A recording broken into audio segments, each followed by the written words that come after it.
అమ్మవారి నవరాత్రులుగా చేస్తారు. నవరాత్రులుగా చేయుట అన్న మాటకి ఉన్న అర్థాన్ని జాగ్రత్తగా పరిశీలించవలసి ఉంటుంది. నవరాత్రులు అంటే 9 రాత్రులు అని. నిజానికి 9 రాత్రులుగా చేయడానికి రాత్రుళ్ళు చేసే ఉపాసన ఏం ఉండదు. రాత్రి మనం పూజ చేస్తామా, రాత్రి భజన చేస్తామా, రాత్రి జాగరణ చేస్తామా, ఏమీ చెయ్యం. కానీ నవరాత్రి అంటాం. వసంత నవరాత్రులు, గణపతి నవరాత్రులు, శారదా నవరాత్రులు ఎప్పుడు రాత్రి శబ్దాన్ని ప్రయోగిస్తారు.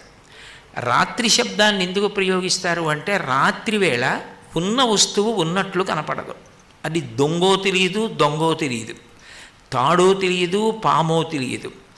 అంటే అజ్ఞానమునకు ప్రతీక చీకటి. ఆ చీకటి పోవాలి. చీకటి పోవడానికి 9 రోజుల ఉపాసన ఎందుకు పెడతారంటే 9 దాటితే 10 వస్తుంది. 10 వస్తే 1 పక్కన 0 అయిపోతాడు.